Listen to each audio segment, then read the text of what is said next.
Hello, and welcome back to Diecast Graveyard. My name is Paul. Today I have the privilege of restoring an original Sweet 16 car, a custom Mustang. These cars, I absolutely love these cars. The Mustang was one of the more popular cars of the original Sweet 16, and they're pretty hard to find, especially in fairly good shape. This car here is in not too bad shape. At least the hood isn't snapped off. There's not a lot of dents in it or anything. But with this antifreeze color, there was an awful lot of toning with this car. I went ahead and drilled out the post, and we're going to see what we got here. The base is pretty well tarnished up. Definitely we'll have to clean that up. The overall base is not in too bad a shape. The wheels definitely have to be replaced.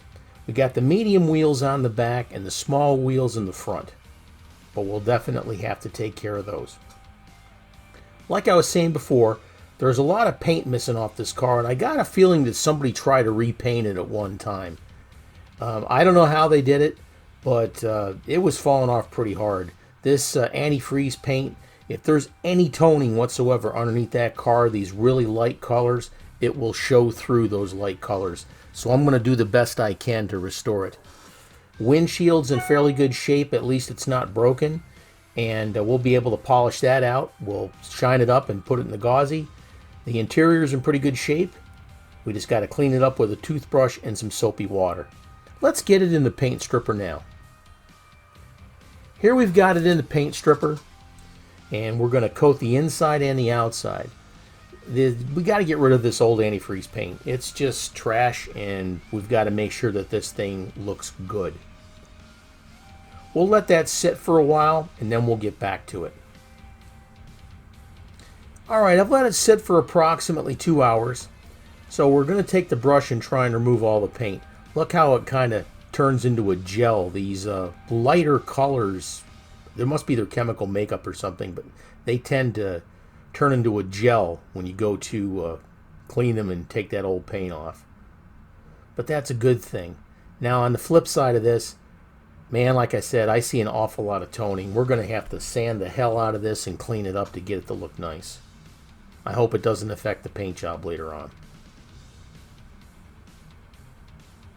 Alright, let's get it scrubbed up and get it going. Here we've got the base. I got my wheel snips here because the wheels just weren't coming off that easy, and I don't want to take the chance of snapping these axles, so we're going to go ahead and snip these wheels off. Now, I try to save the wheels if I can, but sometimes you just can't, and the best thing to do is to go ahead and snip them off. Just make sure you don't take a big old gouge out of the bearing that's there holding the tire on. I got these snips at Harbor Freight, pick them up for a couple of bucks. You can get some little better quality ones at Lowe's or Home Depot or someplace like that. But these ones work just fine for what we do. Now we're going to put the base in a mixture of Lime-A-Way and water, approximately a 50-50 mixture. We're going to let that sit in there for approximately 4 minutes. And we just need to add a little bit more water here. But we're going to let it sit for approximately 4 minutes, maybe 3 minutes, but you just got to keep your eye on it. So definitely watch what you're doing here. You don't want to let it sit in there too long, because if you do, all the tarnishing you're trying to take off, you'll replace it with the whole base turning black from a chemical reaction. You definitely don't want that to happen. Don't forget to hit that subscribe button and click on that little bell to be alerted to any future videos that come out. Let's go ahead and let this work, and we'll get back to you here in just a moment. I think it's sat in the soup long enough. We're going to take a brass bristle brush and we're going to scrub it down and clean it up. Let's work on this windshield. We cleaned it up as best as we could. We lightly sanded it down and polished it up. Now we're going to use the gauzy. When you're using the gauzy, make sure that when you mix it up, just flip it slightly, just like this, real slow. You're going to mix it up, but you don't want it to get all kinds of bubbles in there because those may show on your windshield when you're done. Yeah, any little bubbles there, just pop them. Dip that bad boy in there. Make sure it's well coated. Try and get rid of anything that'll drip off, and then put it on a paper towel like you're seeing here and wick off that excess. That stuff will definitely dry on there, and you don't want it pooling on top of your windshield. Then we're going to take this windshield and we're going to put it in a container and cover it up. There you go. Keep the dust off of it.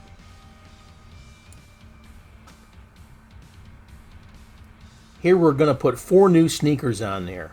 We got 2 medium wheels to put in the back, and we got 2 small wheels to put in the front. We'll put those medium meats there in the back using this alignment and adjustment tool. Put it on the axle between the bearing and the base and squeeze it down with your thumb. Nice, even, equal pressure. Go ahead and work out and put all your tires on there. And then straighten them out with that alignment tool of your fingers before you put your car back together. That's looking sweet. Let's move on. I've got the car here. There's a lot of toning on here, especially on the roof. Now I'm taking some sandpaper, some steel wool, some Scotch-Brite pads, and I'm buffing this down. Overall, it's looking pretty good, but some of that toning just doesn't want to come out.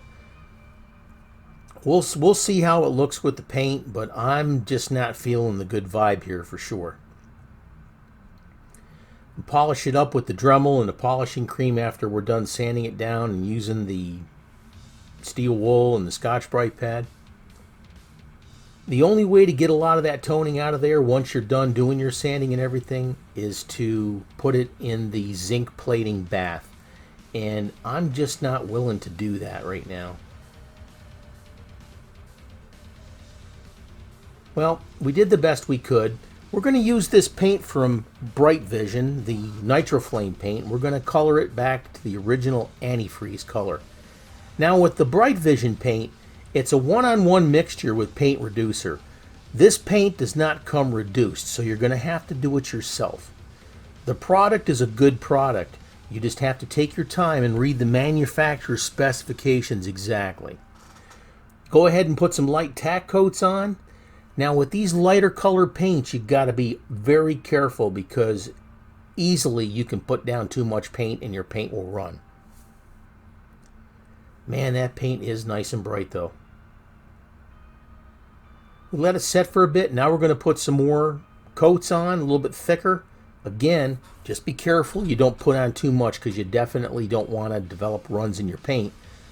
Because unless you sand them down, the only way to get rid of those runs is to stick it back in the paint stripper and do it again.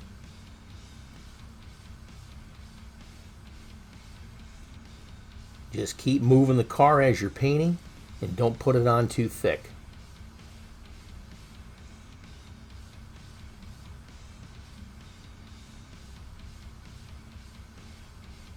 Well, it's going on nice. I mean, the product is a good product. It's going on nice. Just got to take your time and be careful.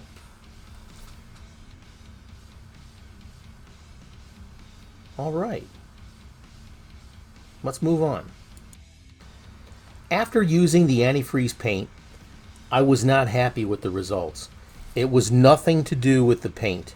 There was just too much toning on the car, and again, I didn't want to have to go back in and do the zinc plating bath to go through that whole shebang and get that done. So what I did is I stripped the paint off again, buffed it and polished it again, degreased it. Now I'm going to use a Spectraflame root beer. So we're going to do a color change on this car.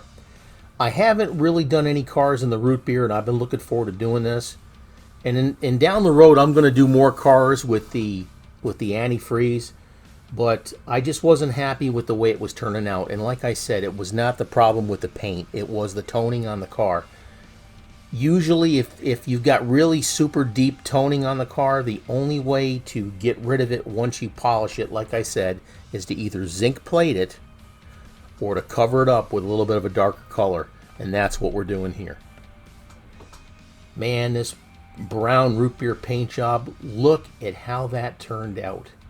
That turned out really, really nice. I'm very happy with that. That's nice and shiny. Sweet.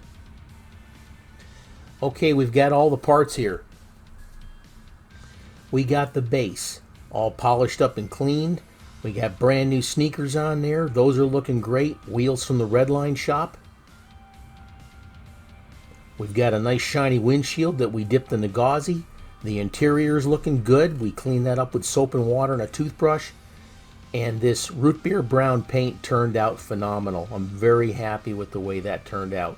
Now this car is also going in the Sweet 16 collection that will be given away very, very soon. Let's put it together. This is what we started with. This custom Mustang with the antifreeze paint. Man, it's a shame because the antifreeze paint looks really cool, but it just didn't look right with all the toning. We had to take it apart, we had to clean it, we had to buff it, we had to sand it. We put the new wheels on there. We touched up the base with the signal lights, and everything turned out well. As far as doing the color switch at the last minute, it was a decision that I had to make to get the car done. But look how nice this car turned out. It turned out absolutely beautiful. I'm very happy with the way the car turned out. And again, this car is going in the Sweet 16 collection that I'll be giving away here in the very near future. Go to the 2,000 subscriber video and type in the comments Sweet 16. That way there, it will qualify you to win this Sweet 16 set that I will be giving away as soon as all the cars are done, and I've only got 3 or 4 more to go, and the whole series will be done. Honestly, folks, I didn't think I'd get to 2,000 subscribers that quick. Now I'm quickly approaching 3,000, and I'm incredibly humbled.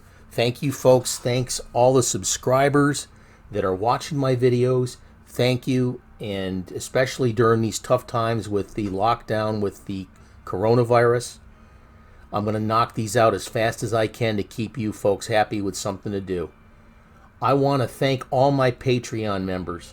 Thank you so much from the bottom of my heart. All the Hearst Driver members, Jim Silva, Stacy Wright, Daryl Begtel, and Richard over at Michio Woods Garage.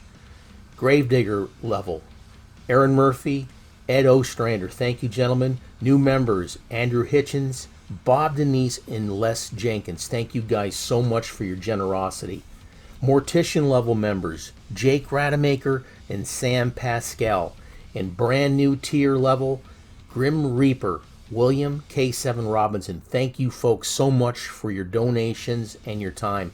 Folks, check out my Patreon link in the comment section. You too can be a member of the Patreon Diecast Graveyard team. Thank you so much. If there's something you want to see, something you want me to build, or something you want me to build for you, contact me. I'd be happy to talk to you about it and see what we can do, especially now that we got some extra time on our hands with everybody staying home. Thanks again from Diecast Graveyard. My name is Paul. You folks, please stay healthy.